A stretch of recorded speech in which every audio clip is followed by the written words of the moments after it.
In the last class, I was trying to discuss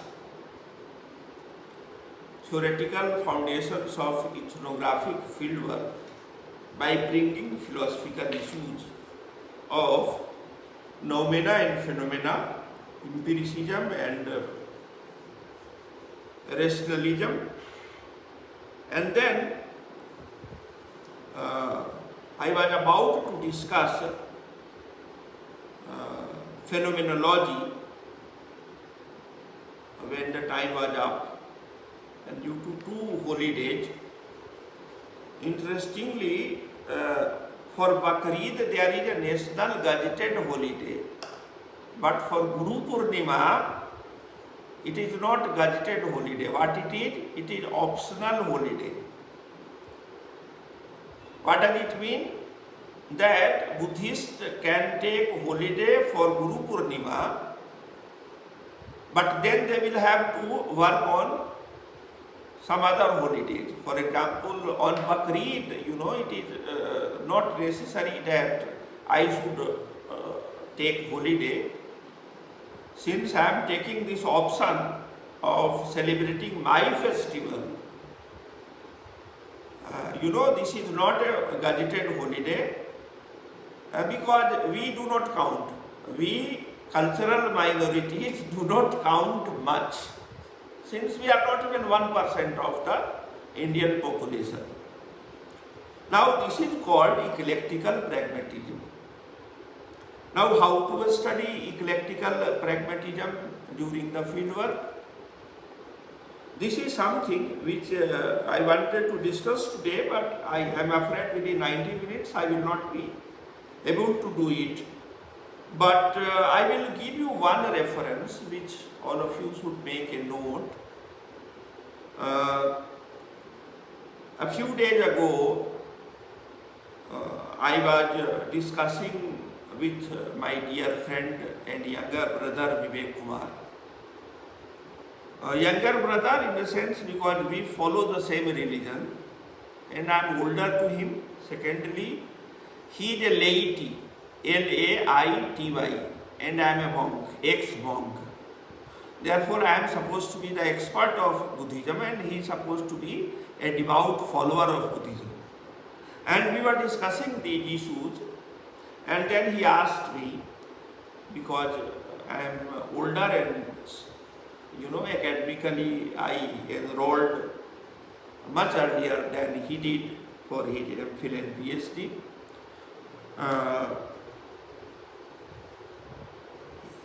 And this is informal, this is not part of the formal course, that he asked another teacher of our center. He is my friend, he is my batch, Harish Narayan Das. And he was teaching a course on methodology of social sciences to MPhil students, MPhil and PhD students. And Vivek asked him,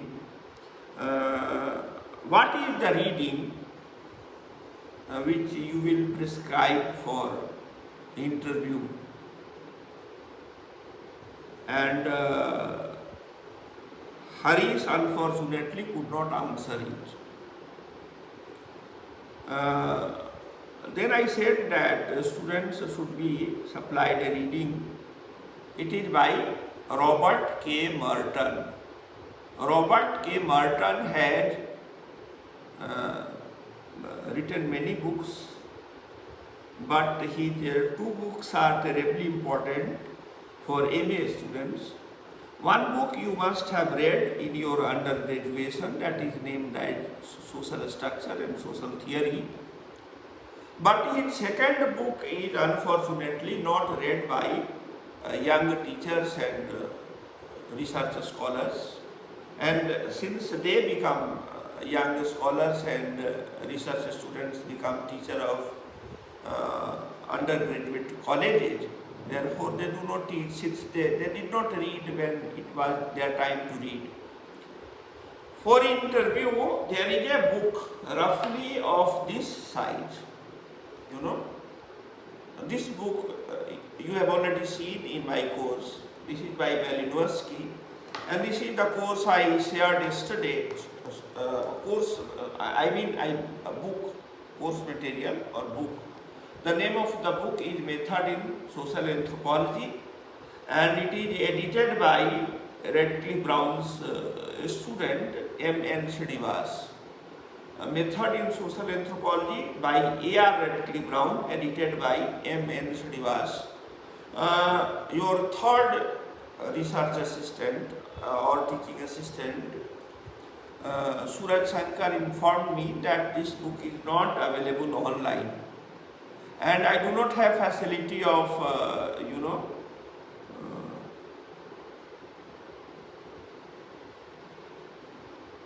providing this hard copy to all of you. I do not have a scanner at my home. Since I do not have a scanner, I cannot supply you, and therefore I had not included it in part of your course outline. This is neither core reading nor suggested or optional reading. But you should know that such a book exists, and this book is available in JNU library. When JNU reopens, you should try to get hold of it. Because it has some very, very insightful, sentences and paragraphs about method, which is unfortunately not available or not discussed by writers on method.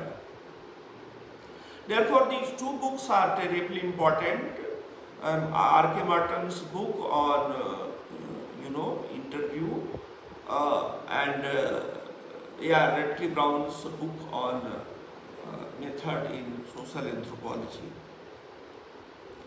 Now, I told you that Immanuel Kant said that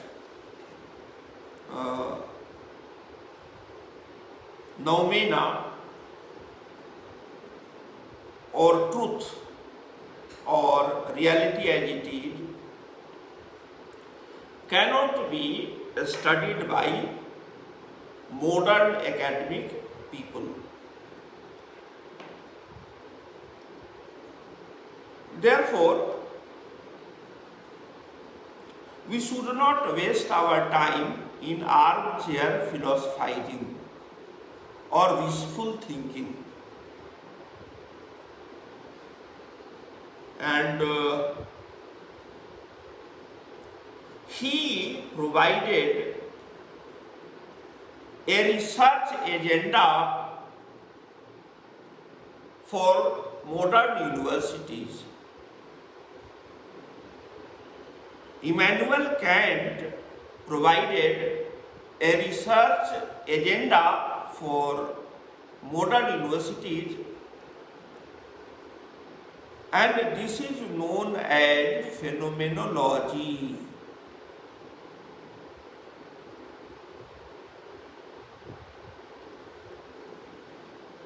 What is phenomenology? A study of phenomena. What is phenomenology? Phenomenology is a systematic method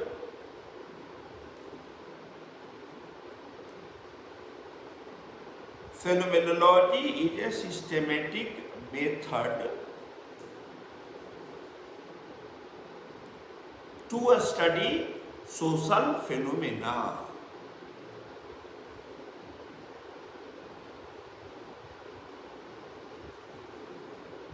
Now, this definition does not hold true for natural sciences, according to Max Weber.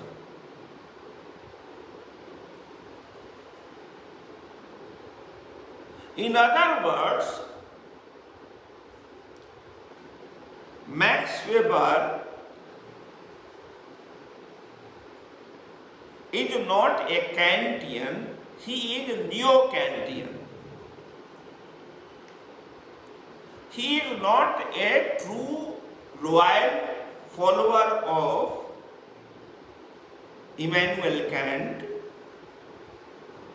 Rather, he is a neo-Kantian. The way Emile Durkheim is not a loyal follower of René Descartes, rather he is regarded as a neo-Cartesian in his earlier writings. What does it mean? What does it mean, the term neo?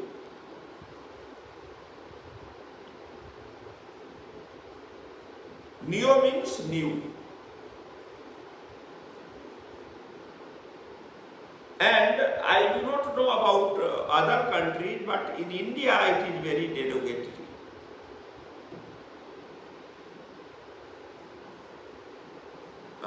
For example, I have seen sophisticated sociologists, I will not name them because they are not my friends or colleagues, they have been my teachers. And they are either dead or on the process of dying. And in India it is a culture that once you are dead, you are not supposed to be criticized. Indians have a good culture, whether we practice it or not, that once somebody is dead, even if he or she was your dreaded opponent when he or she was alive, but Indian culture says do not criticize dead people. Why? I think you will be taught when my student Dr. Manoj Jaina teaches you religion and society in India. And in case you are not satisfied with his teaching, the fault is not his, it is mine. I told you, there are never bad students, there are bad teachers. Students never fail, only teachers fail to teach properly to each student according to his or her need. And this is what I practice, not only preach. In case you are not able to understand my teaching or my certain sentences or paragraphs, it is not your fault, it is my fault or my teacher's fault. Now what is this called? Genealogy. Genealogy of concepts and teaching style. There was a British sociologist who called it cumulative tradition of science and culture.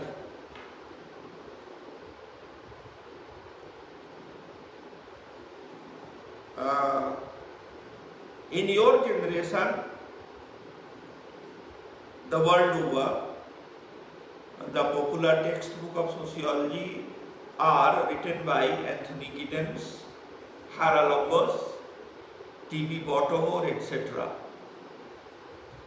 But when we were students, we read different types of books.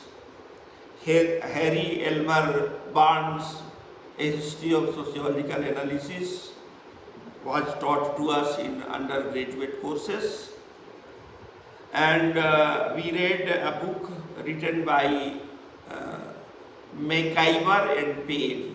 The name of the book was Society.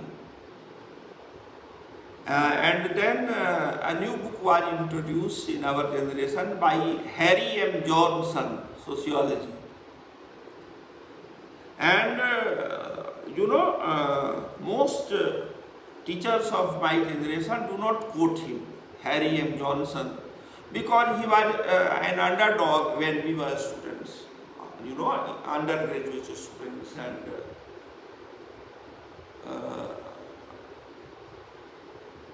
in my opinion, he is much sophisticated sociologist than Harold Lumbers and Anthony Giddens, but his books is not in wide circulation in global village today. What I like in that book was the definition of science.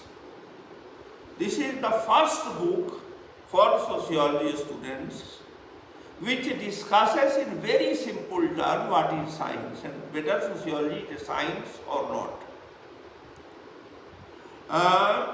Among the other criteria, he emphasized this third criteria.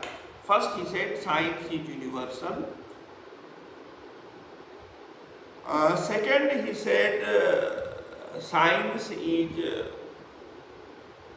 always provisional. Always provisional.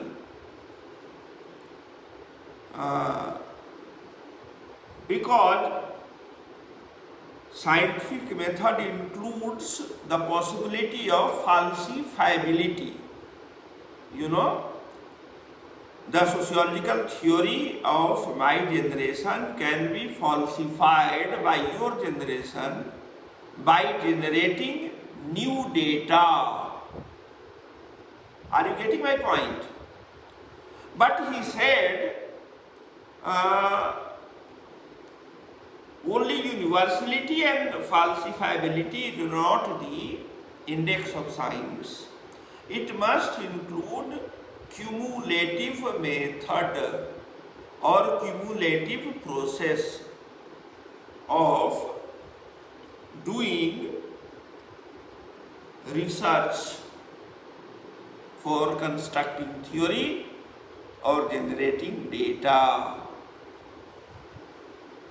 Got it?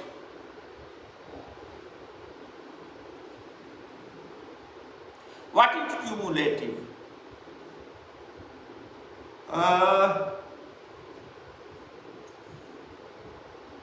There is a very popular play in India even now, Ludo. Have you played Ludo, any of you? Ludo, L-U-D-O. There is a cardboard and then there are numbers from 1 to 100.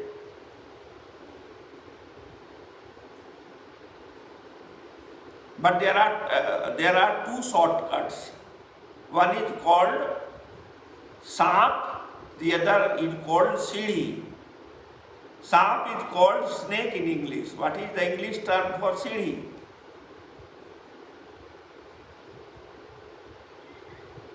Yeah, ladder. Snake and ladder. In social research also, there are snakes and ladders. In social research also, there are snakes and ladders. For example, have you heard about IQ test? IQ test. What does it mean?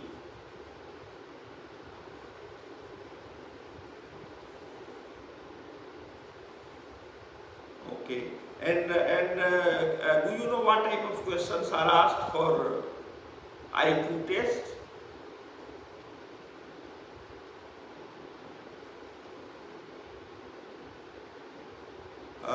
Sometimes yes, but not necessarily always.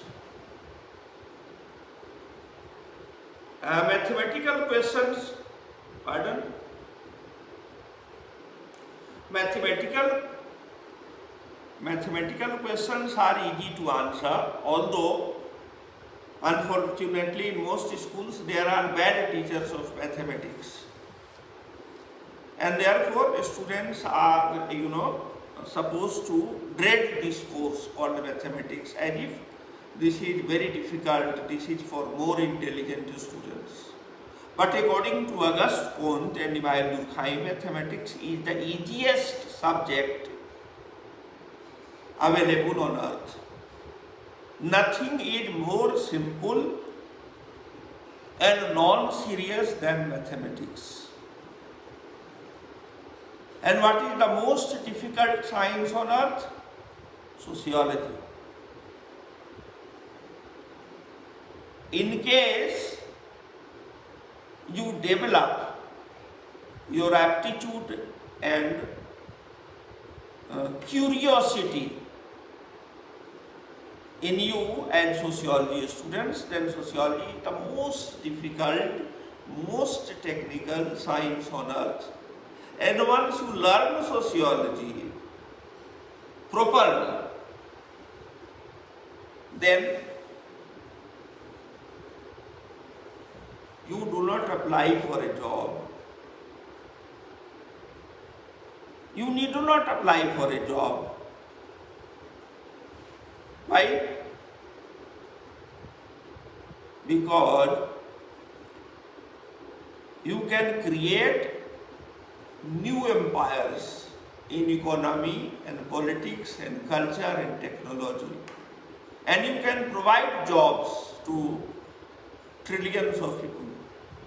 This was the promise given by the founder of sociology, August Comte. That once you learn sociology, you are the master of the world.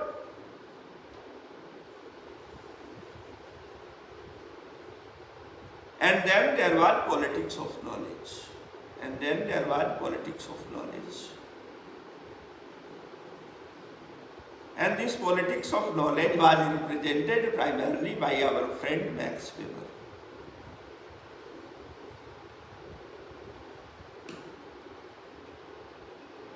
Therefore, phenomenology is a discriminatory method.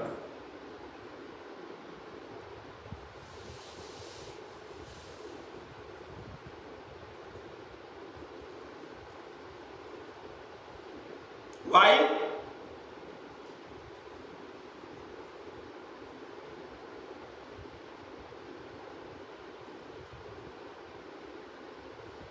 Because phenomena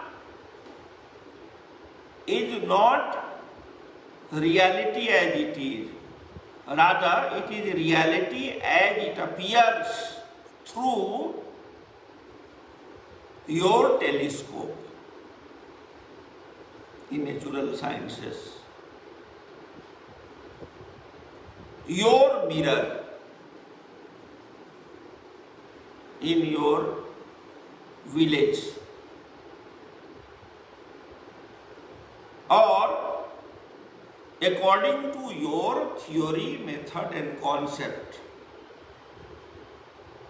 in a stratified global village.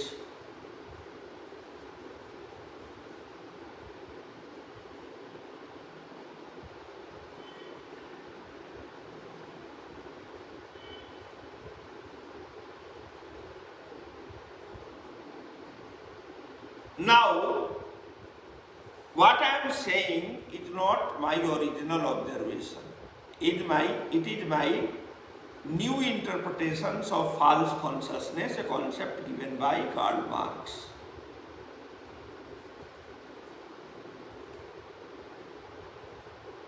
And therefore, Marx never accepted phenomenology as a genuine subject of research.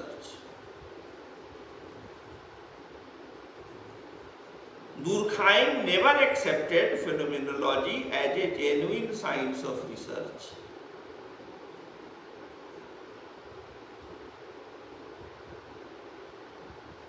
Levi-Strauss never accepted phenomenology as a genuine science of research.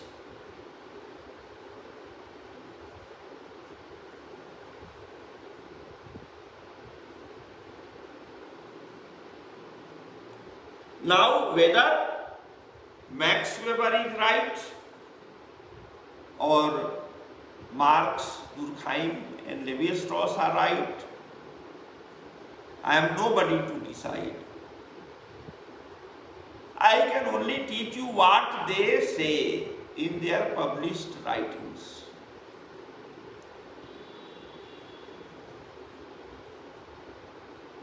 In compulsory course, I do believe the teacher has no right to add even comma or full stop. In optional courses, I take some liberty. Sometimes I add comma and full stops. But I am a very, very traditional teacher. What does tradition mean? The tradition established by the masters of sociology from August Comte to me. You know, there is a ladder. There is a ladder. Snake and ladder. What is the ladder? We start from present, that is ladder's first step, and go to the past. But what is the difference? In commonsensical language, you begin from past and come to the present, as in Talcott Parsons, as in evolutionary theorist, isn't it? From simple to complex, from particular to universal. This is the line drawn by evolutionists and structural functionalist theorists of society and culture. Okay? Because primarily Talcott Parsons was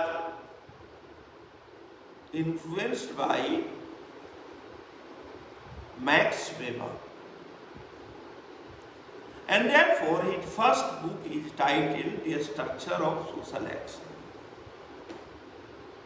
His first book is titled The Structure of Social Action.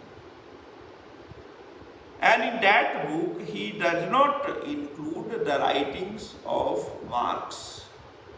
He just omitted Karl Marx.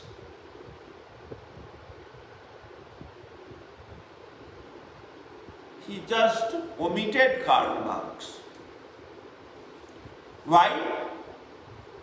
Because there is no possibility of reducing Karl Marx to the study of social action. Marx will always talk about social formation, social structure, social order. Marx will not allow you to talk of the social actor, that is individual moral actor, according to Max Weber and Talcott Parsons. Are you getting the point? According to Talcott Parsons and Max Weber, in human society,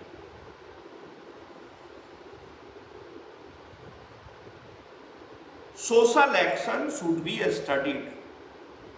And what is social action? It is an action performed by the moral actor, which is primarily an individual.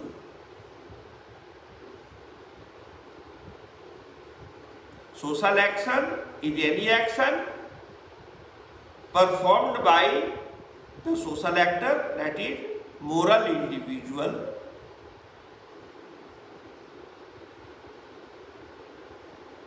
which has a subjective meaning.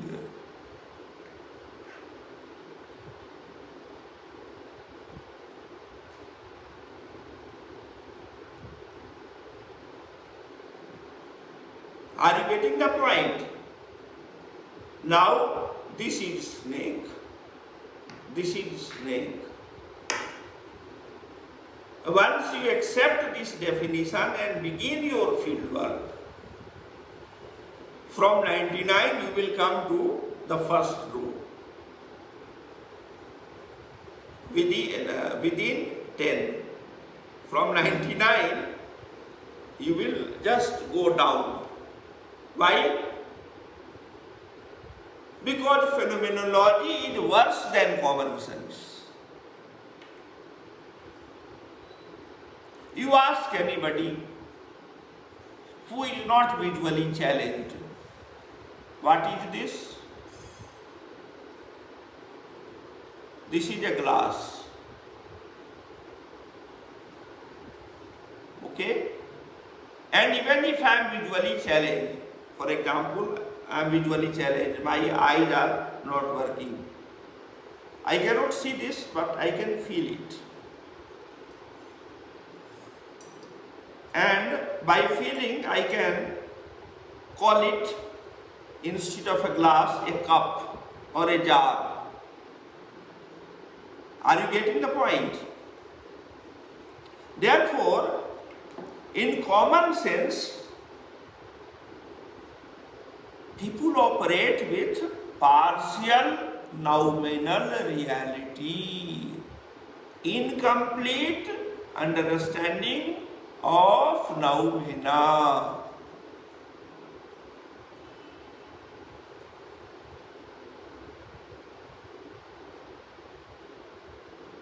But in phenomenology, you deny the possibility that noumena can be studied at all. That is worse than common sense. What is phenomena?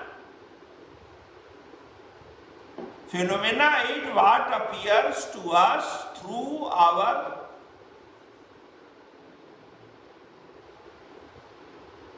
concepts, theories, methods, techniques.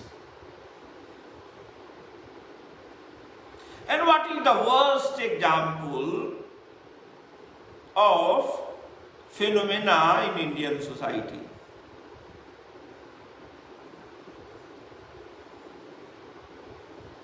How many of you watch films?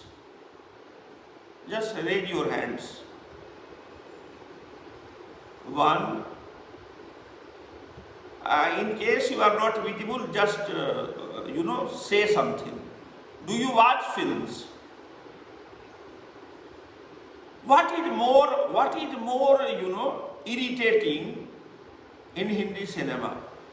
The court dramas. The court dramas. The audience knows who is the criminal.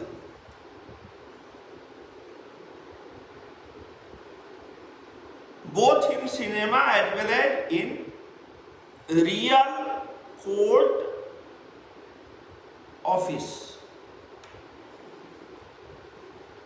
Nobody can deny you entry where a case is being fought in any court of India in case you are an Indian citizen. In case you have Aadhaar card, you have every right to attend any court proceedings today.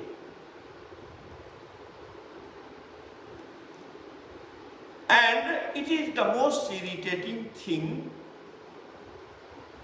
at least for me as an Indian citizen. I am not saying Indian legal system is worse than the legal system of any country, including United States and Great Britain, from which we have borrowed certain features. That even if 100 people or 1,000 people have seen you committing a crime, the court will not take it as a valid proof. What is a valid proof in the court?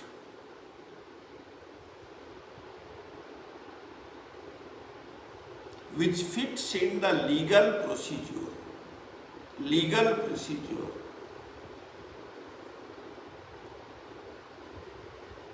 Therefore,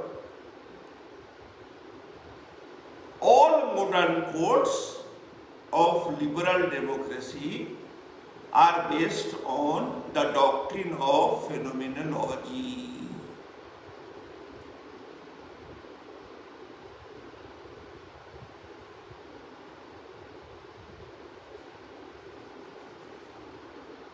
The courts are not concerned at all with truth.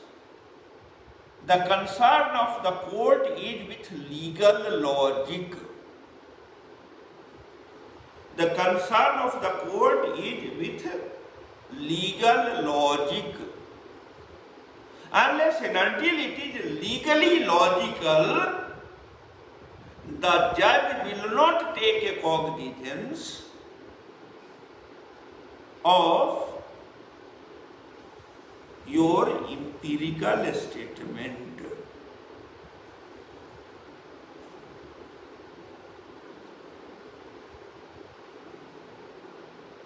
Got my point?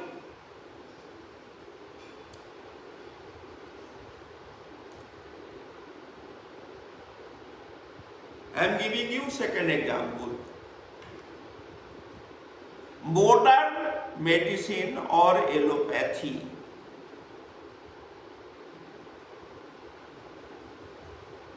is also based on phenomenology.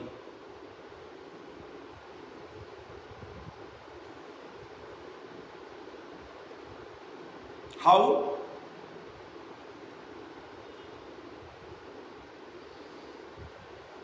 First, I will give you my personal example. It is about 1970s.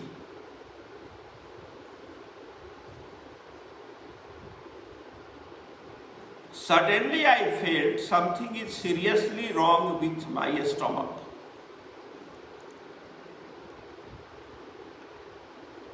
And my friends forced me to go to an allopathic clinic. Very modern, well-equipped allopathic clinic of 1970s.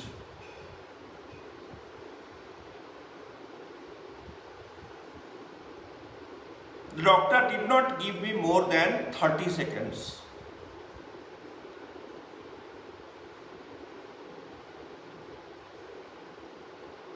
Rather, he prescribed 10 pathological tests.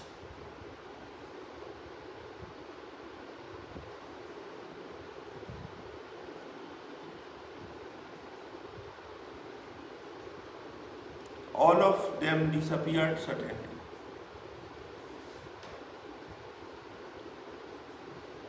And the doctor did not listen my complaints personally. I just said a few sentences and then he started writing. He wrote 10 pathological tests and prescribed 3 medicines. And said, come after the report comes.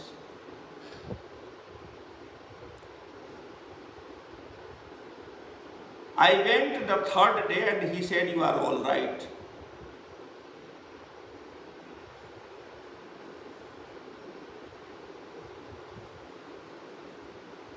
I said, I am not feeling all right, sir. My problems continue. He said, you are suffering from some psychological misconception. You go to a psychiatrist. I said, why should I go to a psychiatrist? The problem is with my stomach. He said, you are the doctor or I am the doctor? If the pathological test says you are right, you are right. You should feel right.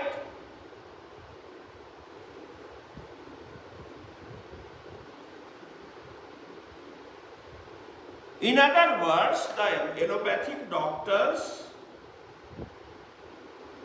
the world over suffer from phenomenological bias.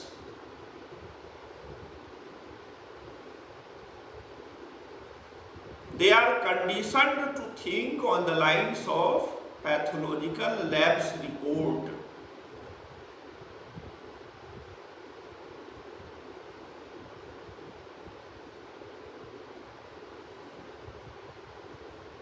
Now, you may ask, how come it is phenomenology? Because according to Max Weber, social action is that action which has subjective meaning. And I am the social actor as a patient, and I had the feeling, subjective meaning that I am not well. But the allopathic system does not recognize the subjective meaning of the patient. Because in hospital, you are not a subject, you are an object, medical object. You are an object available for medical gauge, GAJD. This is a term used by Michel Foucault. Michel Foucault or Michael Foucault in Indian pronunciation.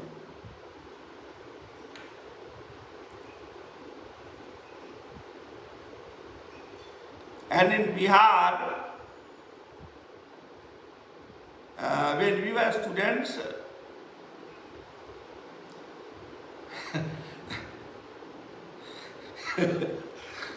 he was called Michael Foucault,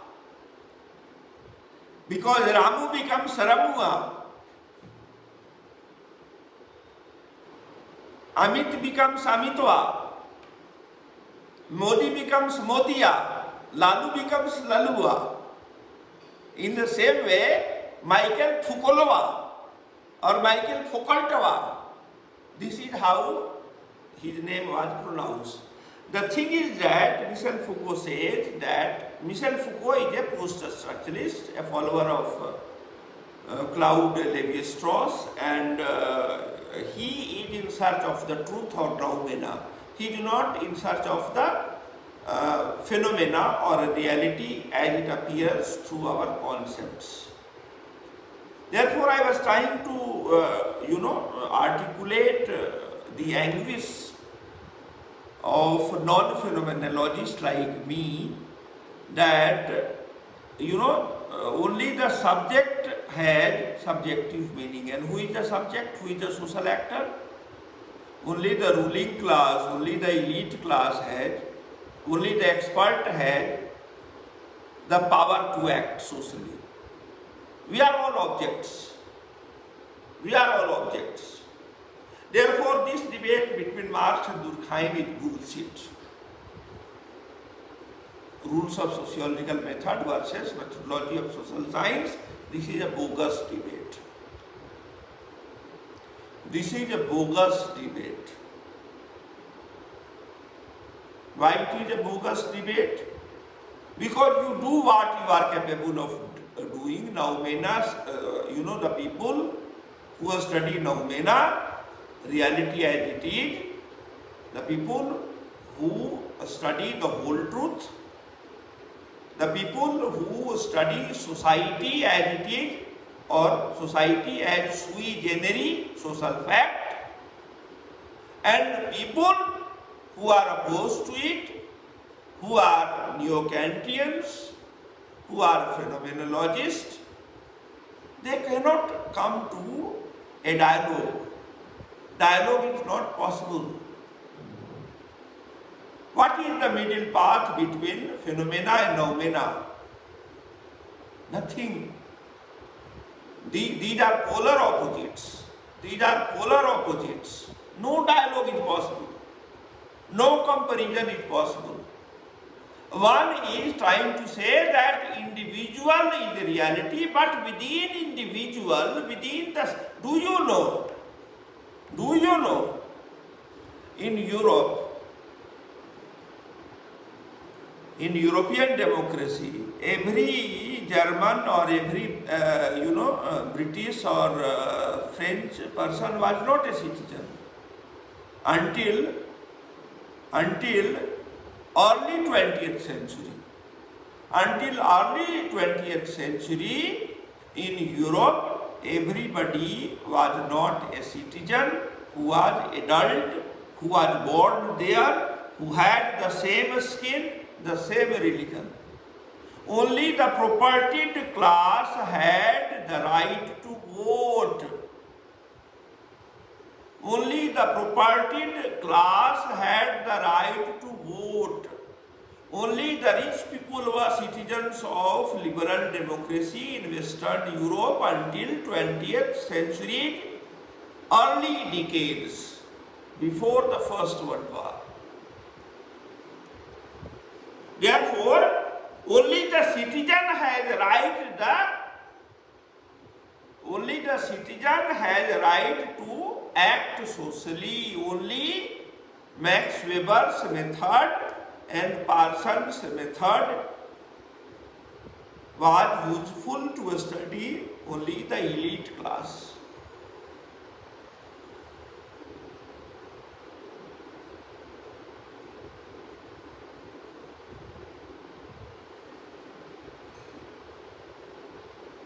For example, M.N. Srinivas studied Rampura village in Karnataka. Then it was not known as Karnataka. It was divided into different principalities like Mysore, Coorg, etc. He has studied a village in Coorg.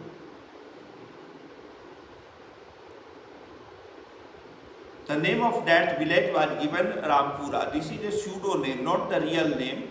He has studied a real village, but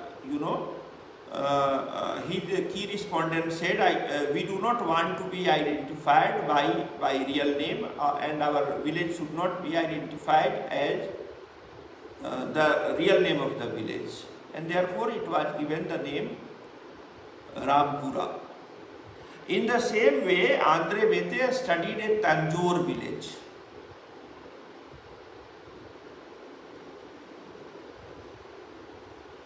But in their villages,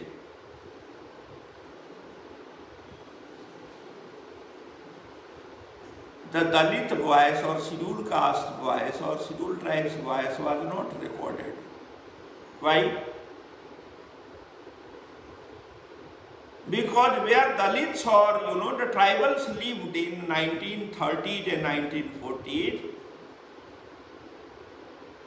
the settlements where the Dalits and tribals lived during those areas were not part of the main village.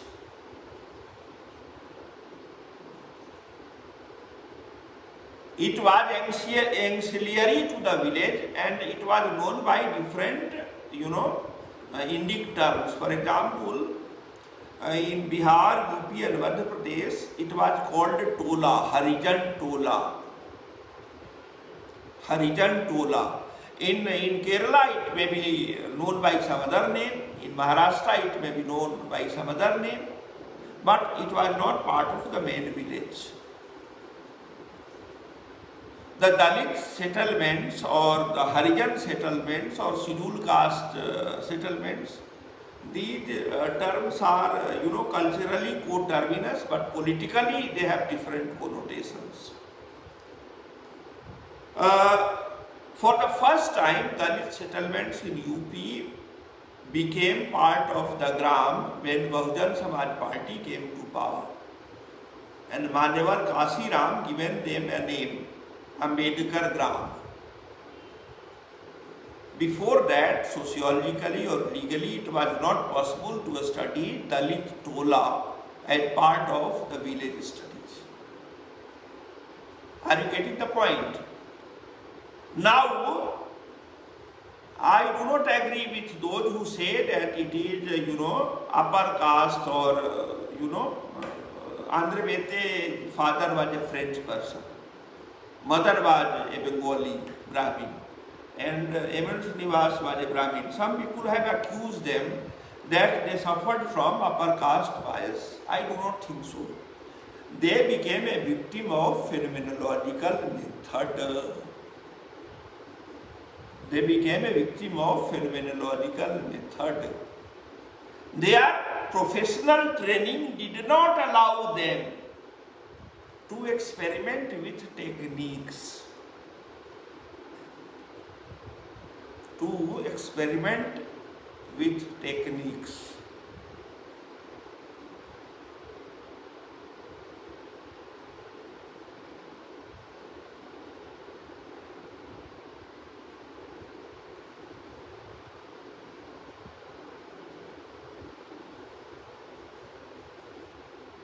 Any question, any confusion, any ambiguity? Yes or no? Clear? Riya?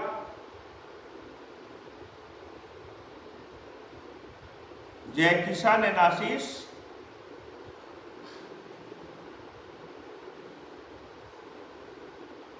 Yeah.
I'm sorry, I'm sorry, Ashish. It was very interesting, and therefore I suggested that each of you should have separate time because what I have read Forest of Symbol, and I also teach Victor Turner when I teach a course on religion and society in India.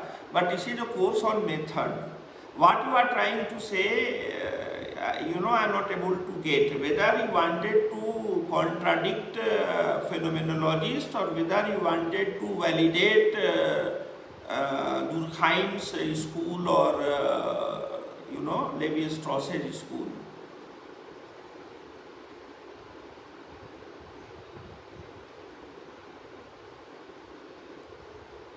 No, Victor Turner is a very, very devout follower of Immanuel Durkheim. and therefore, he is not part of phenomenology. He is part of anthropological tradition of fieldwork propounded by primarily Evans Pritchard. And in case you are interested in, the theme of ritual and how ritual denotes, the social reality, in the case of man and woman, in the kinship circle, it is not necessary, but I have a book published in 2011 which deals with the same theme, and this is the only book in Indian anthropology or Indian sociology from this point of view. Although I have not followed Turner, I have followed the master himself, Durkheim. But my symbols of kinship identity in North Indian village deals with the same theme, and it was published in 2011, whereas the book you are quoting is in African context, and this is a little older. Therefore, your point is well taken. You are basically validating the same point. So far as your confusion is concerned, I have the only one sentence. He is a critique of phenomenology, and he is a follower of the same method which was developed by Durkheim and re-articulated by Evans Pritchard. Clear? Ashish, any other question? By any other student? There are three things, my dear. One thing is that we cannot study reality as it is. We cannot study reality as it is because it is very complex. And our sociological theory, method and technique is not very developed. It is sociology just, almost 200 years old. And human civilization is thousands of years old.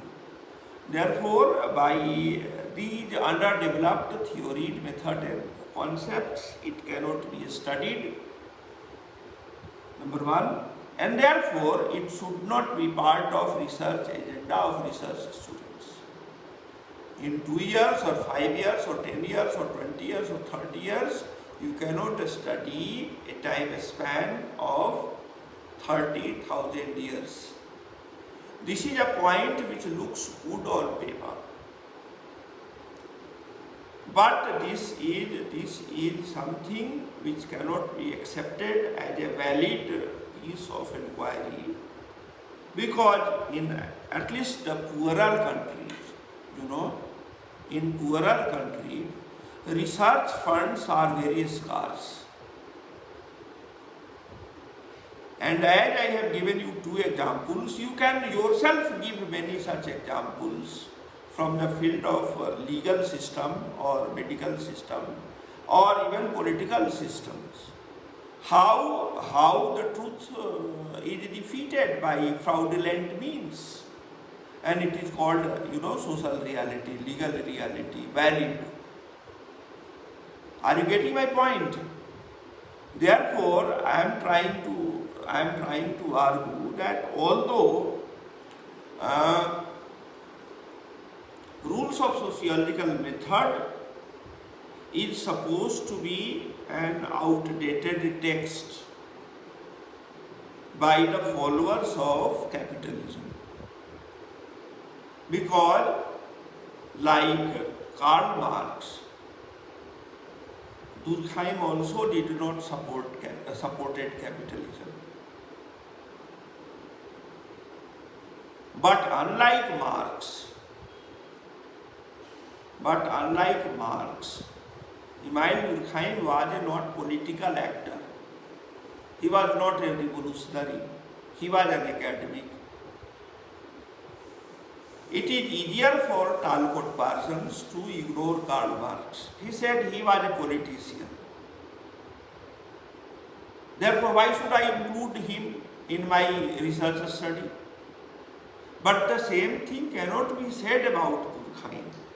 Whether you like Durkheim or rules of sociological method or not, you have to study him.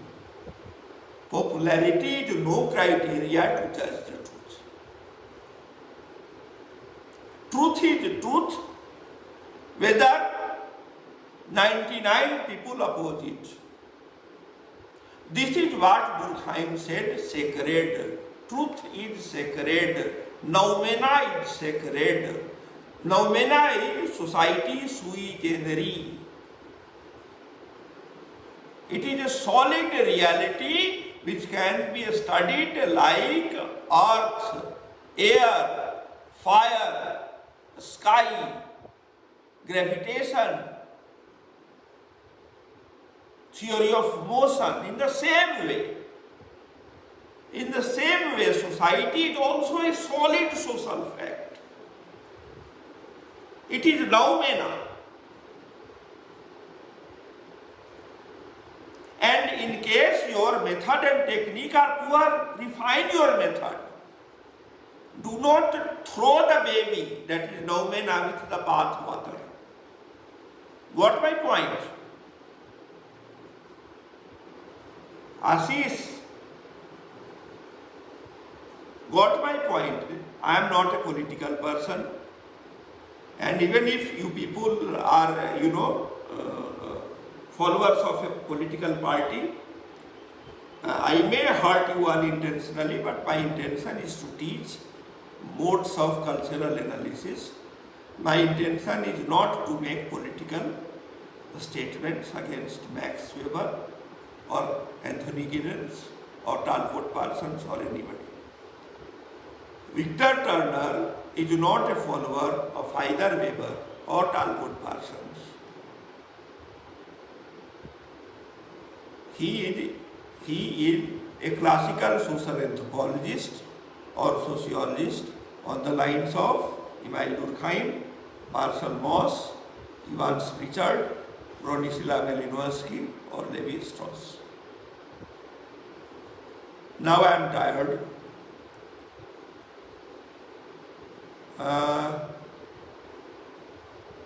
I want to take another class to compensate the loss when you want it. The normal class will be on Wednesday, but when you are free for 1 hour. Sunday, Monday, Tuesday, Thursday, give me your 1 hour so that I can complete my lecture.